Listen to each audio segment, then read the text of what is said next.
Έπρεπε για κάποιο θεατρικό έργο να περιγράψω το χρηματιστήριο σιτηρών του Σικάγο.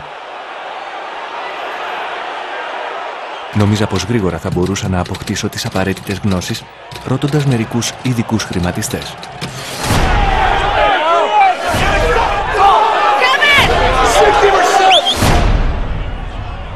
Αλλιώς όμως ήρθαν τα πράγματα.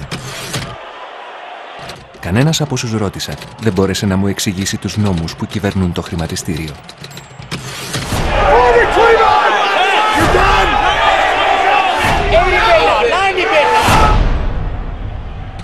Άρχισα να πιστεύω ότι το πράγμα ήταν ανεξήγητο, άπιαστο από το νου, άρα λοιπόν παράλογο. Ο τρόπος δηλαδή που διατηθόταν η παγκόσμια παραγωγή σιτηρών ήταν απλούστατα ακατανόητος. Κατάσταση ανυπόφορη για όλους, εκτός από μια χούφτα κερδοσκόπων.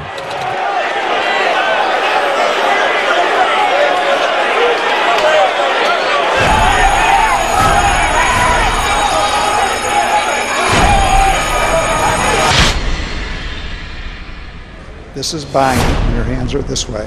This is selling, hands are this way. This is a quarter of a cent. That'd be you're bidding a quarter of a cent. This would be offering a half cent. Ο κύριος Βίκτορ Λεσπινάζ είναι παίχτης στο χρηματιστήριο σιτηρών του Σικάγο.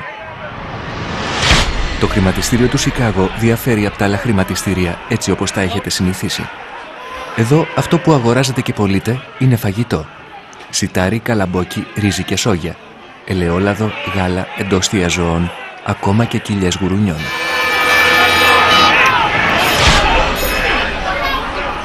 You might be at the desk and you flash an order into the pit.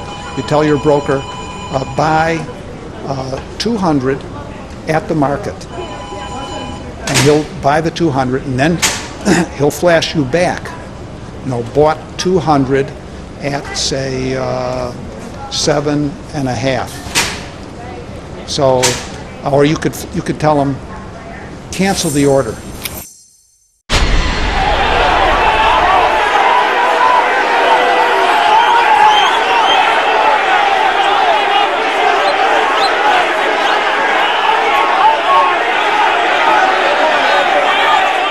Το χρηματιστήριο σιτηρών του Σικάγο είναι το μεγαλύτερο στον κόσμο και οι συνεδριάσεις του καθορίζουν σε μεγάλο βαθμό τις τιμές του φαγητού που βάζουμε στο τραπέζι μας καθημερινά.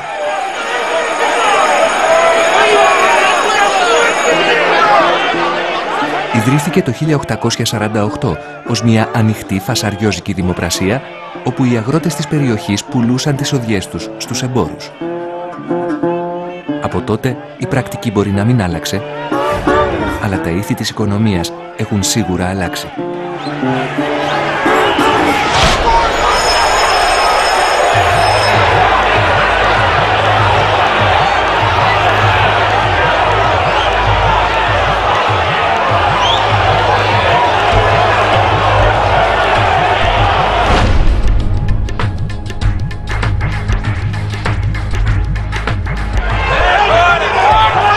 Everything has a sign. This is December. We risk again the specter of widespread hunger, malnutrition, and social unrest on an unprecedented scale.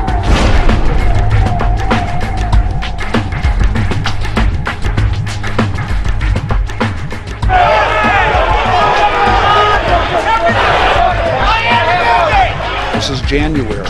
It's what I call a silent tsunami. It's not one storm hitting in one place. This is something that knows no borders.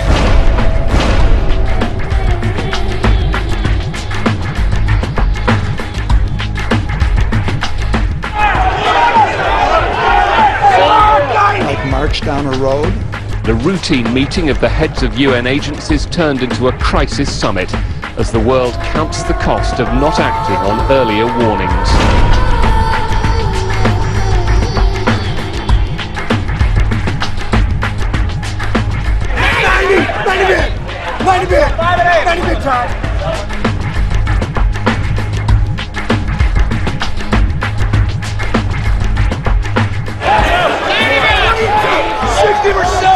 November, nose. Many Haitians have come to rely on a traditional Haitian remedy for hunger pains. Cookies made from the dried yellow dirt of the country's central plateau, salt and vegetable shortening have become a regular source of sustenance.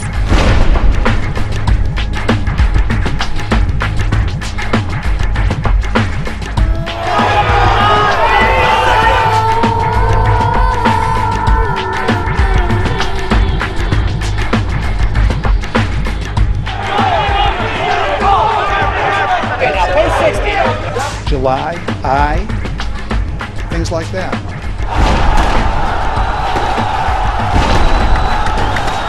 A 15-year-old boy was killed, dozens others injured and arrested in riots sparked by rising food prices and falling wages.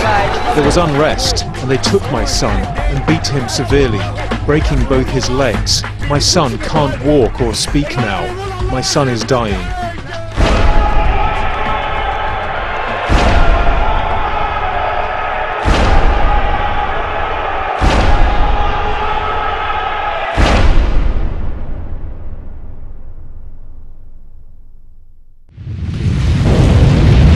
Η κλιματική αλλαγή και τα βιοκαύσιμα έχουν κατηγορηθεί ότι προκάλεσαν ελλείψεις στα τρόφιμα που οδήγησαν τις τιμές τους στα ύψη. Πράγματι, και τα δύο αυτά στοιχεία έπαιξαν το ρόλο τους. Απροσδόκητες ξηρασίες κατέστρεψαν σοδιές ρυζιού και σιταριού, ενώ ένα μεγάλο μέρος της συγκομιδής καλαμποκιού στις Ηνωμένες Πολιτείες γίνεται καύσιμο για τα αυτοκίνητα και όχι τροφή για τους ανθρώπους. Ωστόσο, η κλασική θεωρία της προσφοράς και της ζήτησης δίνει μόνο μια μερική εξήγηση στο γιατί μέσα σε 2 χρόνια η τιμή του ρυζιού αυξήθηκε 217%, του σιταριού 136%, του καλαμποκιού 125% και της σόγιας 107%.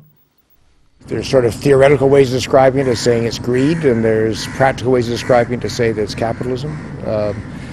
It's certainly a food system which has always been somewhat corrupt, and is now at this point perhaps more in crisis and more corrupt than it has ever been before in human history. Η αύξηση της τιμής των τροφίμων στις πλούσιες χώρες σημαίνει ακριβότερα τρόφιμα στο σούπερ μάρκετ. Στις φτωχότερες όμως σημαίνει πείνα και θάνατο, καθώς οι περισσότεροι δεν έχουν τα χρήματα για να τα αγοράσουν. I don't know. That doesn't enter into my thinking. I don't know. I don't think about that. I'm trying to figure out what the market's going to do. Whether it was logical or not, to me, is beside the point.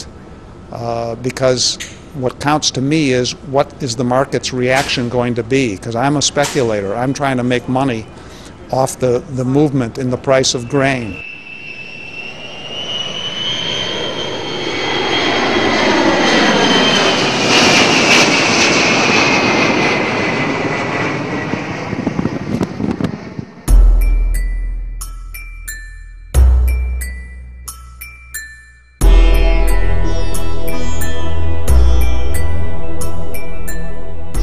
Prices may have become a little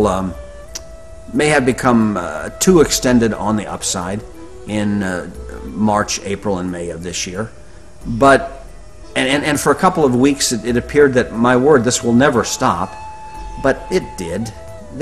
Prices do, so they have moderated rather dramatically since then.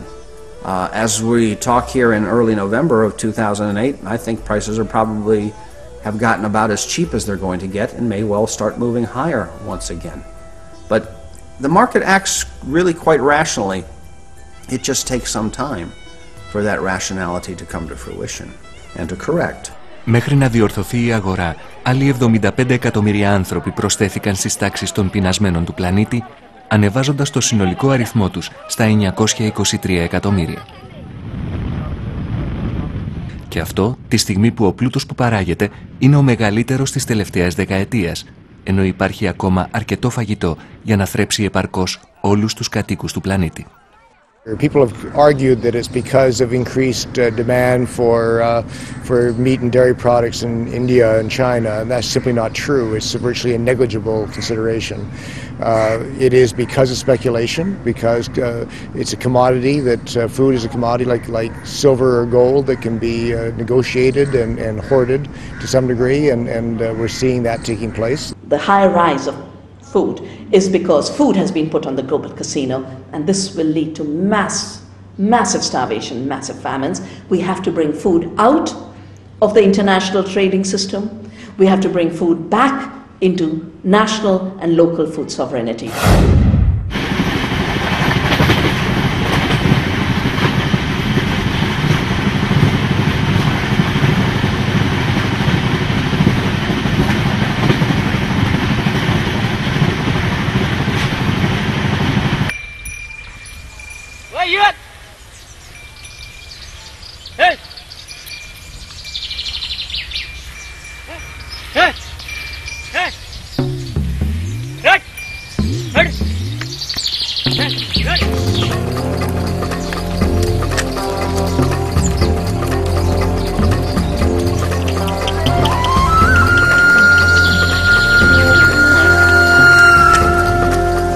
Η Ινδία είναι η δεύτερη μεγαλύτερη παραγωγός χώρα ρυζιού στον κόσμο μετά την Κίνα. Είναι επίσης η τρίτη μεγαλύτερη στην παραγωγή σιταριού. Το 2008 μάλιστα η συνολική εισοδιά δημητριακών σημείωσε ρεκόρ, φτάνοντας τους 227 εκατομμύρια τόνους. Θα περίμενε λοιπόν κανείς ότι στην Ινδία το ποσοστό πείνας και υποσιτισμού θα ήταν μικρό. Και όμως, εδώ ζουν οι περισσότεροι πεινασμένοι άνθρωποι του πλανήτη. Πάνω από 200 εκατομμύρια. Και για να ολοκληρωθεί το παράδοξο, η συντριπτική πλειοψηφία είναι αγρότες. Farmers who are growing our food are going hungry because their grain is being sold to pay back the debts for chemicals and seeds. This negative agriculture, as I call it, is the reason for hunger in the world today.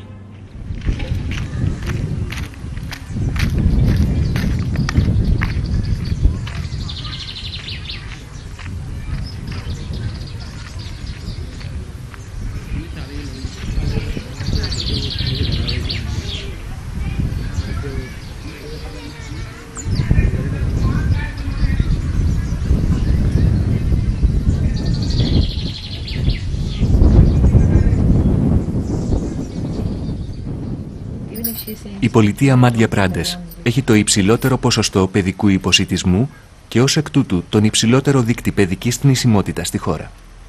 Η κατάσταση είναι τόσο σοβαρή όσο στην Αιθιοπία της Αφρικής. 46% of the children they are malnourished in India, and this is being reported by the National Family Health Survey. In Madhya Pradesh, 60% children, and if we'll convert them into number, about 6 million children, they are moderately malnourished.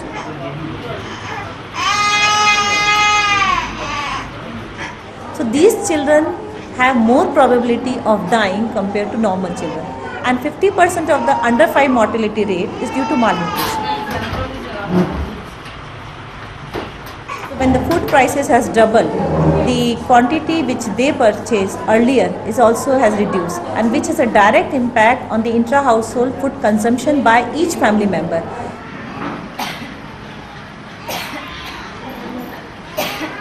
Η γιατρός Βαντάνα Γκαργουάλ δουλεύει για τη UNICEF.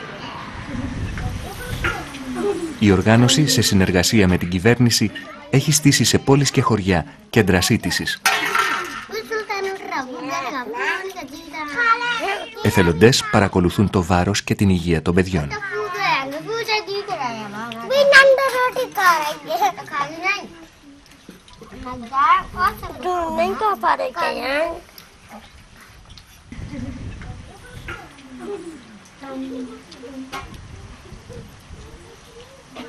Έχουν αναλάβει να τα ταΐζουν, αφού οι οικογένειές τους είναι τόσο φτωχές που αδυνατούν να το κάνουν. Now, this is a typical case of severe acute malnourished children. Her mother, Sunita, she works in field. Today morning, she left around 8 o'clock. Now, she'll be back around 7 o'clock.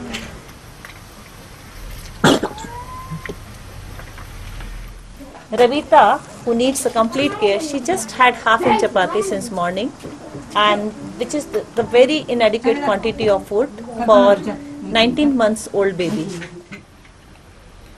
If we see the quality of her hair, it's a very thin and sparse hair, and her respiration rate is also very high.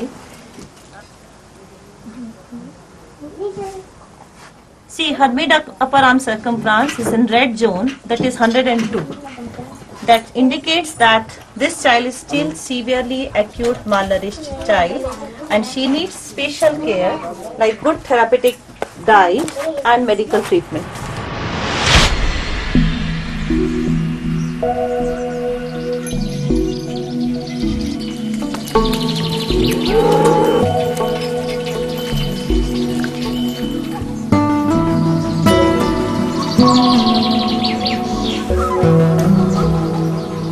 अरे वो ठीक चावल खा भाई अरे पहला तो 3-4 रुपये पसैया तो ना अब तो सर बेहू रहा 50-60 हाँ 50-60 हो रहा है जनता को कहाँ से अब भी 50-60 मिल रहे हैं तो एक पसेरी ना जाओ एक जने की मजदूरी है तो बामे से नॉन लेगो के मिर्च लेगो खा लेगो के सब्जी लेगो के इलाज कराओ के भाई में से अपन चक्की मक्की पे जाएंगे तो बेबी पैसा लेता अब एक पसेरी में से का करेंगे तुम दे चलो कुछ नहीं मिल रहा।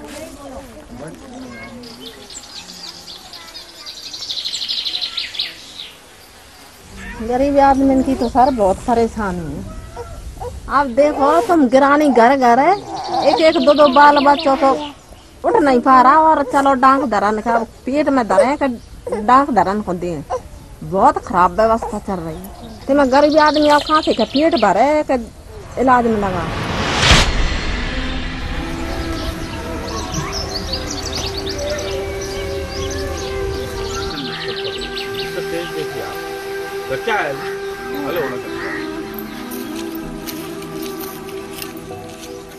आज वर्तमान में तो मान लो कुछ 50-60-70 रुपये मिल रहा है खाने का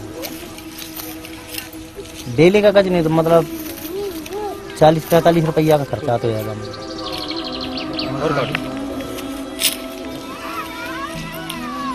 काई सामान की जी तो सर बहुत महंगा है मतलब बाजारों से हाँ ज़्यादा महंगा है मतलब बाजारों से तो अब मान लो वर्तमान में मतलब 80 रुपये किलो तो मतलब जी सरसों का तेल दे रहे हैं मतलब बाजार से तो हम बड़ी मुश्किल से ले पाते हैं। गेहूँ 60 रुपये पसेरी चल रहा है बहुत ज़्यादा बढ़ गई महंगाई पिछले साल से ही बहुत उठ रहे हैं।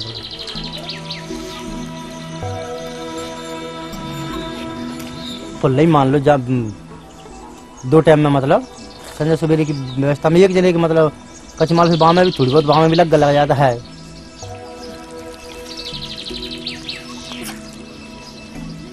मतलब हम अपने कमी कर लेते पर बच्चों के लिए नहीं होनी देते कमी।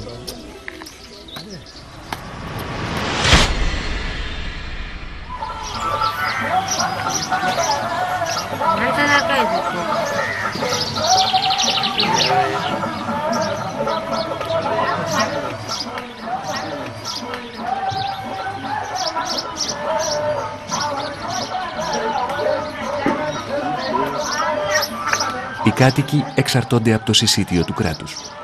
Σε κάθε πόλη, σε κάθε χωριό, έχουν ιδρυθεί μικρά κρατικά μαγαζιά που πουλάνε τρόφιμα σε πολύ χαμηλή τιμή.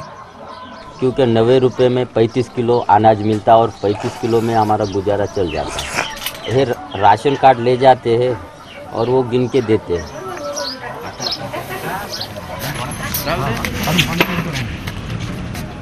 Πρόκειται για το μεγαλύτερο πρόγραμμα παροχής επισιτιστικής βοήθειας παγκοσμίως. This year we have made record procurement, so we have already bought a total of 50 million tons of wheat and rice. Our annual turnover crosses 60 million tons of food grains, which makes the Food Corporation of India the biggest food grains trading company in the world. Ωστόσο, το 1997 η Ινδία αναγκάστηκε να προσαρμόσει το δημόσιο σύστημα διανομής στις επιταγές της Παγκόσμιας Τράπεζας και του Παγκόσμιου Οργανισμού Εμπορίου. Η παροχή φτηνής τροφής στον κόσμο ήταν ενάντια στον ανταγωνισμό και την ελεύθερη αγορά. Έτσι η βοήθεια περιορίστηκε σημαντικά. We had a universal food distribution system, the PDS. The World Bank forced us to dismantle it. As long as that system was in place, the farmers had a guaranteed market. Everyone had a guarantee to affordable food. You had a piece of paper, a ration card, which was India's identity card, With that ration card, you could walk to your corner shop and get the 1 or 2 kilos of affordable food. The World Bank dismantled that so that the corporations would get the market. That's why more people are hungry today than 15 years ago. That is why 70% of India's children are malnourished, while India has a growth rate of 9%. Ταυτόχρονα, ο Παγκόσμιος Οργανισμός Εμπορίου πίεσε την Ινδία να καταργήσει τους περιορισμούς που είχε στις εισαγωγές. Έτσι, τα εισαγόμενα προϊόντα κατέκλυσαν την αγορά, προκαλώντας ένα ισχυρό πλήγμα στην αγροτική οικονομία της Ινδίας.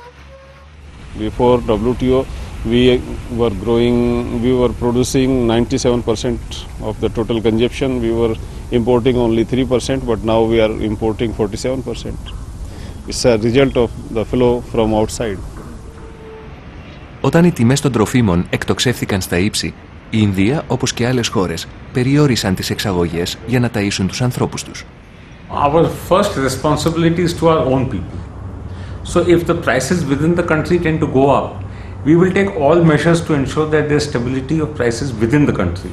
So we very correctly put a ban on the export of rice for some time so that the prices here stabilize. Αυτό όμως προκάλεσε την οργή του Παγκόσμιου Οργανισμού Εμπορίου, που κατηγόρησε τη χώρα ότι προκαλεί ζημιά στην ελεύθερη αγορά. No, I thought it was an utterly illogical decision. It was a very bad decision in a world where free trade is always trying to grow and the world is smaller and trade is becoming freer. I think that the process that India adopted was really quite illogical.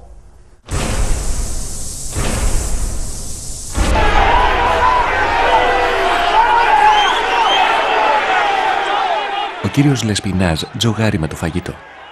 Αγοράζει στο μέλλον χιλιάδες τόνους ρυζιού ή σιταριού, δηλαδή με άλλα λόγια, σοδιές που ακόμα δεν υπάρχουν.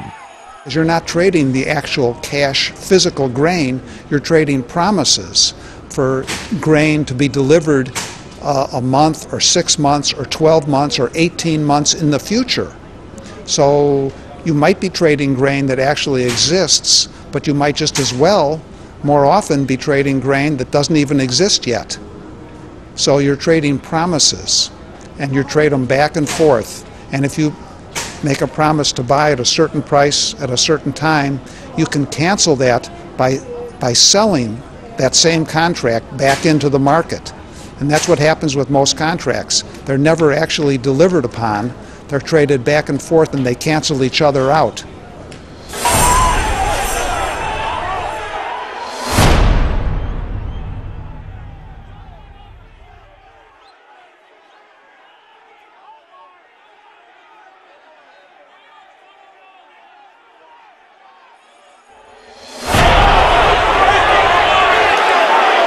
Ας δούμε όμως από πιο κοντά πώς λειτουργεί αυτό το σύστημα.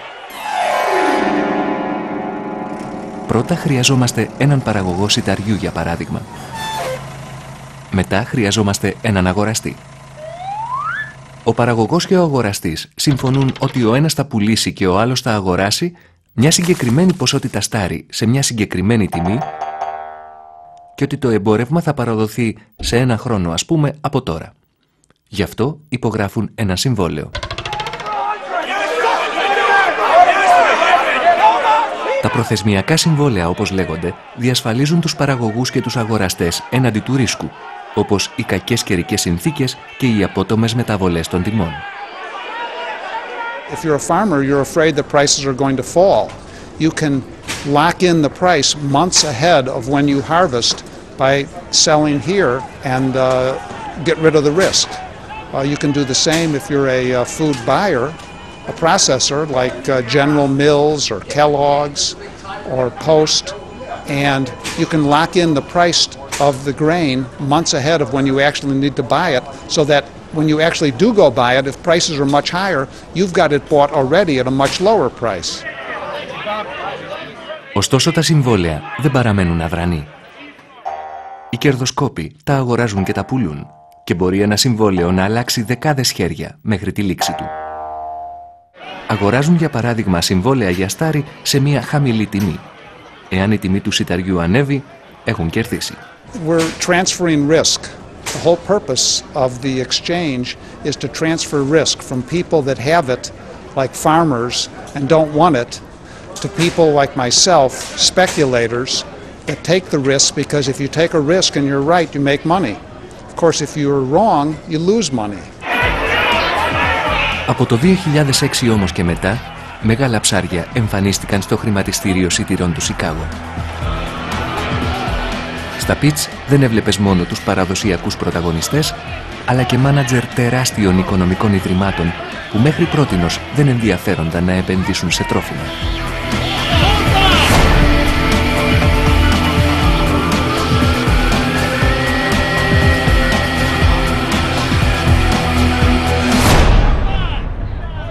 Two years ago, the financial markets, which had been very greedy in lending money for mortgages in the United States, lost on the mortgage market.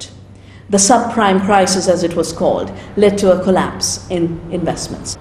Με την κρίση των στεγαστικών να οδηγεί την αγορά από το κακό στο χειρότερο, οι τυχοδιώκτες μεγαλοεπενδυτές είδαν στα τρόφιμα μια νέα ευκαιρία.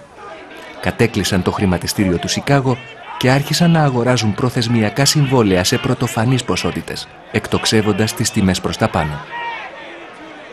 Investors jumped out of real estate and housing and jumped on the bandwagon of primary commodities, food commodities. Their money and the monopoly control of agribusiness companies like Cargill drove the prices upwards. I totally disagree with that kind of talk. Speculators are not behind the big rise in prices. Speculation has very, very little to do with it. When bubbles break, liquid gets splashed all over the place. And yes, there's not a question there was some correlative selling. I don't doubt for a moment that speculators moved grain prices. Do I think that they moved grain prices by 100%? No, I think that speculators probably moved the grain prices by 20%, 15%. Prices would have gone up anyway because of the weather problems and the weak dollar and the export bans and tight world stocks. That's why prices went up. The hunger that has become permanent and global is totally a creation of the global food system. The global food system is not created to feed the people of the world. It's created to maximize the profits for Monsanto, for seeds, of Cargill, for trade, for selling pesticides, herbicides, fertilizer. In the period of 2007 to 2008, while food prices doubled, the profits of these companies also doubled. So if you want to understand why prices are going up, why people are eating less, you just have to look at these companies.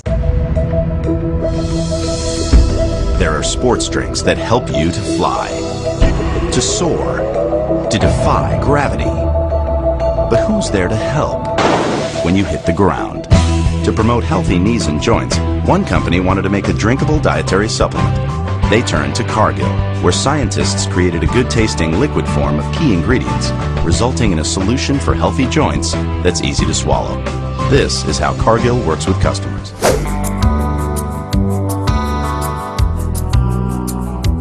In this time of transformation, there is one company who is solely focused on agriculture. One company whose success depends on yours. One company staking its future on the future of agriculture. That company is Monsanto. 95% of all genetically engineered seeds sold today is controlled by Monsanto. Monsanto is buying up every seed company of the world. Cargill controls about 70% of staple food trade in the world, and they would like to control 100%. And they would like a situation where the prayer that says, "Give us this day our daily bread," is a prayer not to God the Creator, but is a prayer to Cargill and Monsanto. Η αμερικάνικη Monsanto είναι σήμερα η μεγαλύτερη εταιρεία γενετικά τροποποιημένων σπόρων στον κόσμο. Ξεκίνησε ως μια μικρή εταιρεία χημικών, για να φτάσει τις δεκαετίες του 60 και του 70 να γίνει ένας από τους παρασκευαστές του περιβόητου Orange Agent, του δηλητηρίου που χρησιμοποιήθηκε στον πόλεμο του Βιετνάμ, ερημώνοντας τεράστιες περιοχές, προκαλώντας καρκίνους και τερατογενέσεις που μαστίζουν τον πληθυσμό μέχρι σήμερα. Το 2002 η εταιρεία πήρε άδεια από την Ινδική κυβέρνηση να διοχετεύσει στην αγορά έναν μεταλλαγμένο σπόρο βαμβακιού. Το βαμβάκι BT, που έχει εμπλουτιστεί γενετικά στο εργαστήριο με έναν βάκυλο, ικανό να σκοτώνει τα παράσιτα που απειλούν το φυτό. We have been able to develop a technology called BoldGuard, a BT cotton technology, where we produce a seed that has inbuilt protection to pests, thereby helping farmers almost double their cotton production, reduce the number of pesticides they've been using in the field to control those pests, and really increase their average income. In 6 years after the introduction of BoldGuard BT cotton, India has become the world's second largest producer and the second largest exporter in 6 years of introduction of BT cotton.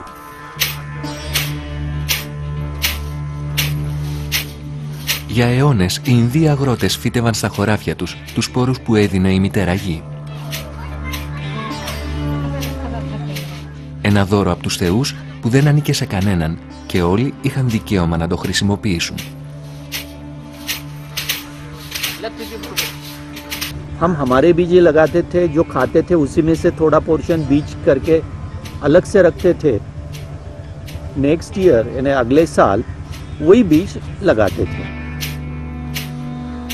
उसमें कुछ ऐसा natural seed थे, उसमें कम पानी भी आए तो भी उग जाता था, ज़्यादा पानी आए तो भी उग जाता, ड्रॉट भी आए तो भी उग जाता था।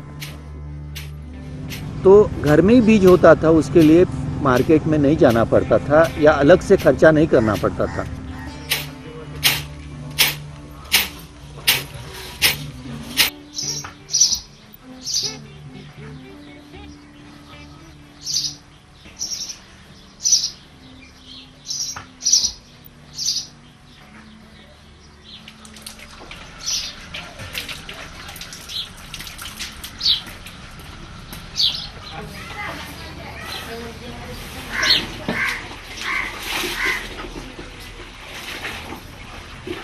कपास था, जवारी था, मिर्ची थी, सब माल था वहाँ पर।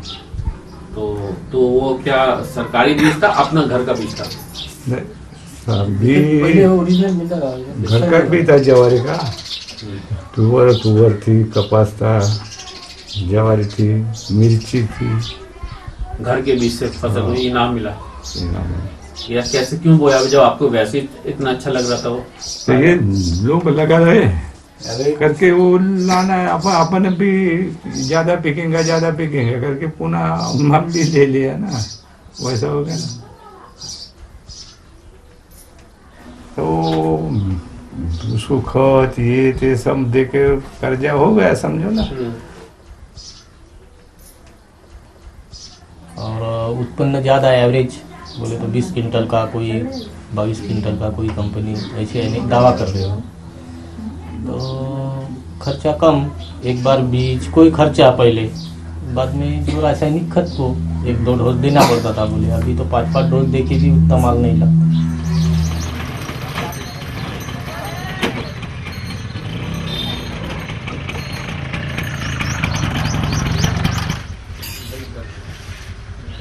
ऐसा है इसका, यानी जमीन अब उतर रही है वो खत यानी बीटी की वजह से, और दूसरा यानी कॉटन बीज यानी उसमें उगता ही नहीं, घर वाला बीज नहीं हो रहा। नहीं है वो घर वाला तो बंद ही हो गया। यहाँ तक उन्होंने नाटक किए हैं कि आप सोच नहीं पाओगे। उन्होंने बीटी के बीज हमें लाके दे दिए, इससे आपका केमिकल इंसेक्टिसाइड्स यूज़ करना कम हो जाएगा।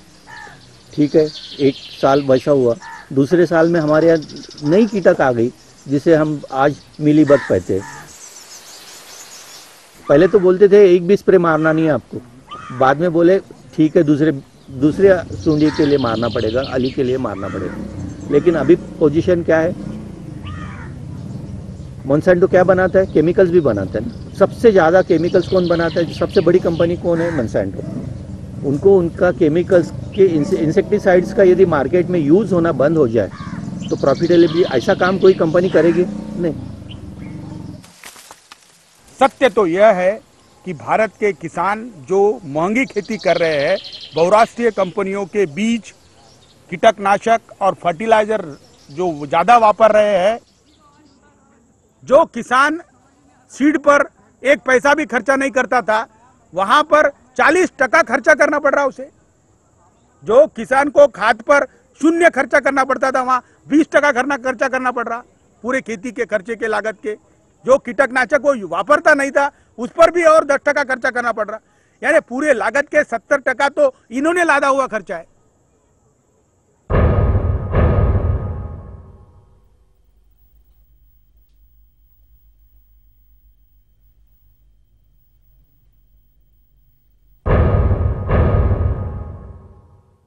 त्या याच्यामध्ये त्यानं 1 एप्रिलले गावात फिरतच होता. मी बिमारच होतो, चिकनगुन्याची बिमारी खूप चालू होती आमच्या, तापानं पडून होतो मी.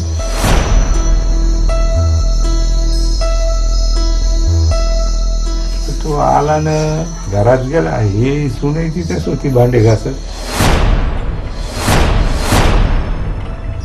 आता आम्हाला जर गेला असेल तर घरामध्ये म्हणून ठीक आहे, त्यानं राखेल केरोसिन वतून घेतो आणि पेटवून घेतला भडका झाल्यावर म्हणून पुन्हा घराच्या बाहेरही आला.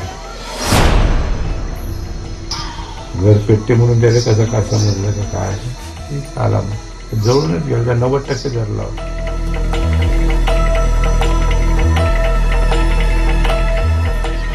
यवतमाळला नेलं त्याला, यवतमाळला दवाखान्यामध्ये तर तिथं 2-3 घंटे राहिला. बताते बोले तो मालूम ही था, इन्हें उसको इन्हें समझा नहीं कुछ कि हमको लगा नहीं, इन्हें उतना वो पोजीशन लेंगा करके तो इन्हें लगने नहीं दिया उसने। वैसे इन्हें खुद इन्हें वैसे इसमें रहता था, तो भी ऐसा निकल जाएंगे दिन, निकल जाएंगे ऐसा बताते उसको।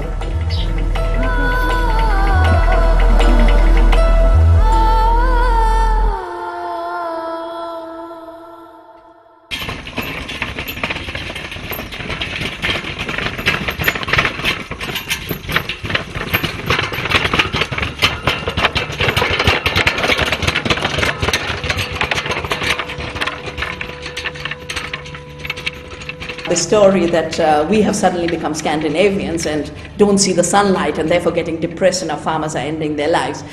It's amazing how fertile the human imagination can be when it wants to find excuses to not understand the real roots of a crisis. The government's own data shows that the majority of farmers who have committed suicide were deeply indebted. Our data shows that the majority of them got into debt because of BT cotton.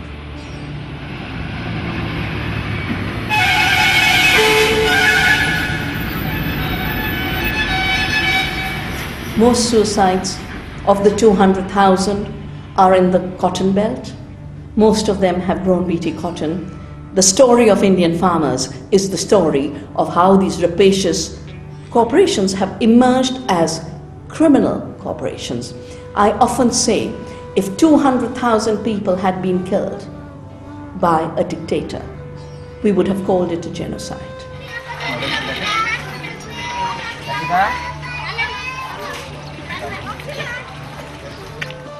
Suicides in India are a tragic phenomenon and unfortunately have existed way before the introduction of BT cotton in 2002. The primary cause for suicides is really indebtedness, and then some of the other causes are inadequate infrastructure and irrigation, untimely rainfall, so on and so forth.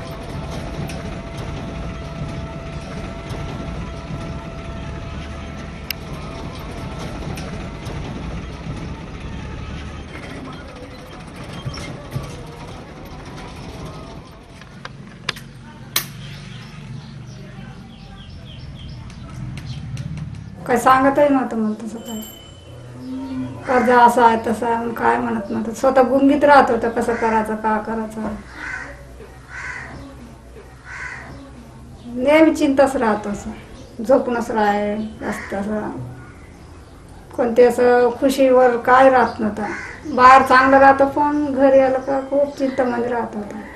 म्हणलं का होते म्हणलं आपल्याला आता देवान दिलं तर हे झालं पण आता कसं आहे काढू पण आता तेवढं काळजी करू नको बी म्हणतो तर पण आता आपलं कसं होते का थोडं कर्ज आहे पिकत नाही मला तर काम होत नाही आपण का करायचं कसं जगवायचं 3-4 मुली आहे असं म्हणतो ते एवढंच म्हणतो ते पण जास्त काही सांगत नाही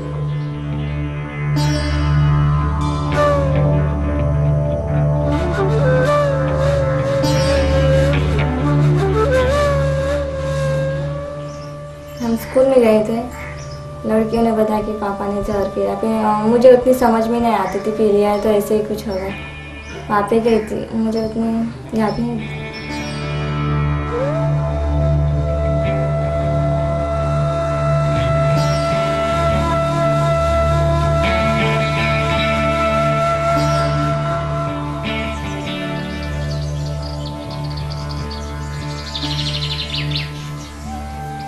जहाँ भी जो भी विलेज में जाके हम लोग बताते हैं स्टार्ट करो ऑर्गेनिक, वो आज हम कह सकते हैं कि वो टर्मिनेटर है। कोई भी पौधे को जो भी बीज लगता है वो यदि बचा के रख ले, धूप दिखाए और अगले साल बीज करके यूज़ करे, बीज करके बो दिए तो पौधा जो निकलता था वो वैसा ही निकलता था जो पहले निकला है। बीजों का उपयोग उसके लिए करे तो हम मर जाते। और ये बात किसी ने भी किसी भी किसानों को अभी तक बताई नहीं। यदि वो आदमी का गांव में मालूम हो गया कि इसको कुछ भी आउटपुट नहीं आया तो जो गांव का साहूकार है वो भी उसे पैसे नहीं देता है, बैंक वाला भी पैसे नहीं देता है, वो डिप्रेशन में चले जाता है और एक ना एक दिन वो कुछ ना कुछ आगे कर बैठता है। तो सबसे ज़्यादा खराबी जो किए है हम लोगों की वो है बीज. Ακόμα όμως και αν οι αγρότες κρατήσουν σπόρους για την επόμενη χρονιά, κινδυνεύουν με μήνυση από την εταιρεία. Οι σπόροι προστατεύονται με πατέντα, είναι δηλαδή πνευματική ιδιοκτησία της Μονσάντο. Μπορεί να ακούγεται παράξενο, αλλά με αυτή την πατέντα η Μονσάντο κατοχυρώνει κάτι ζωντανό ως δική της εφεύρεση και αποκτά το δικαίωμα να το εκμεταλλεύεται αποκλειστικά για 20 χρόνια. नहीं तो यदि कोई किसान बीज बचा के वो फिर से अगले साल बोए तो उसको क्रिमिनल ऑफेंस कहा जाता है, फौजदारी गुनाह समझा जाएगा और उसके लिए फाइन कितना है 25,000। आज इतने सारे छोटे फार्मर्स बसे हैं, कोई 50,000 या 25,000 फाइन भर सकता है और गुनाह क्या? तो मैंने मेरे सीड्स बचाए अगले साल लगाए। किसान ऐसा नहीं करेगा तो क्या हर साल उसके पास जाएगा बीज मांगने के लिए? बताइए ये कहाँ तक है? ये ह्यूमैनिटी है? Certain farmers have entered into contracts with us stating that they will use the seed for produce in one season and then for some reason chosen to use the seed the following season. That violates the contract that we had with these farmers. It is a very small number and in most cases we look to sort out these differences out of court. So when you apply a patent rule and say that you can't save the seed for another growing season, first of all, you're massively increasing the cost of production for farmers. Massively.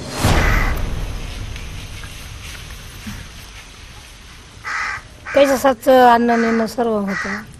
शेतीला लावलं मुलीला B कर्ज काढूच लागलं.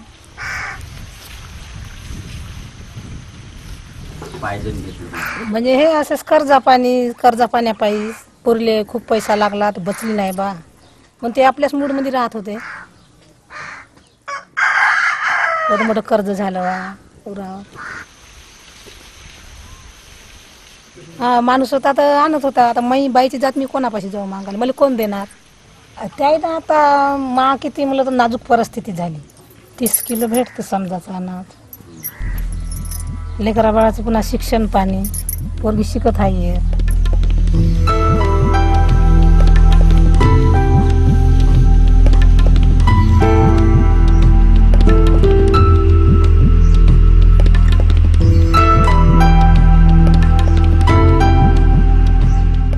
The cotton seed earlier did not have protection against bollworms. Farmers had to spray pesticides. Scientists, agriculture scientists around the world were able to find a more sustainable way to protect the plant against that bollworm. That was a technology called Bt cotton, which is inserted into the seed. It's a product of the science in the seed.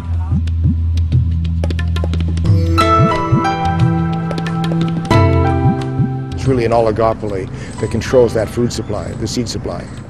And those companies now are going beyond the patenting of a single plant variety to saying we can patent all plants and we can patent all crops with a single patent. Because we're claiming traits within those varieties and in those crops that are common to all of them. So we control everything now. We control the food system.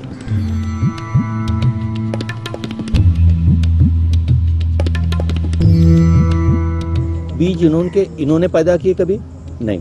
आज तक किसी ने live thing यानी जिंदा चीज पैदा कर सके नहीं करे. Whereas in the 1970s, there was no proprietary seed in the planet whatsoever. None, really. Today, 82% of the seeds sold are proprietary. They're part of a patent regime of some kind. That's an enormous change.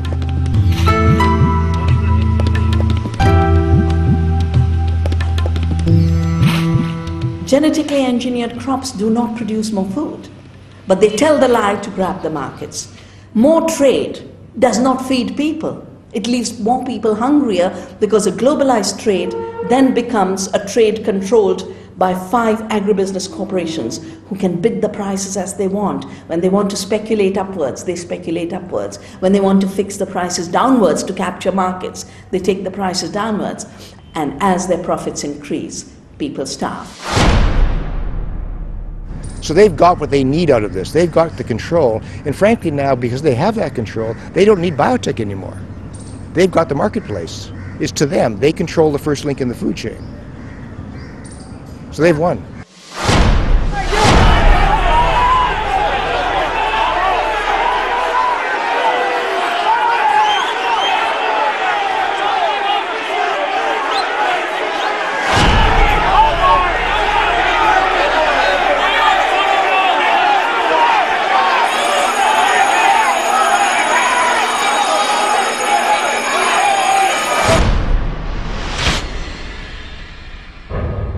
Water?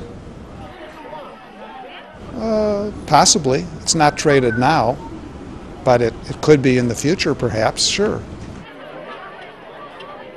I don't know much about it because there is no market to buy and sell water. Maybe there will be in the future. If I have a market where people who need water and a market of people who have water can get together and through their own best interest discover, and that's an important word, discover the price of that commodity.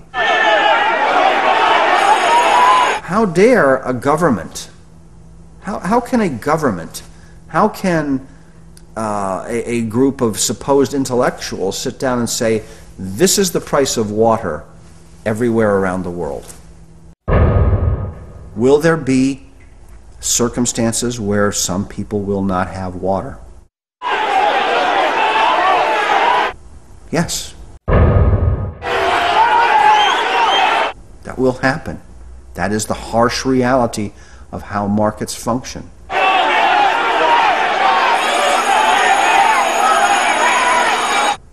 Do you sometimes run out of soap? Yes. Whose fault is that? Probably yours, because you didn't go to the store to buy any. Should you blame the government? No.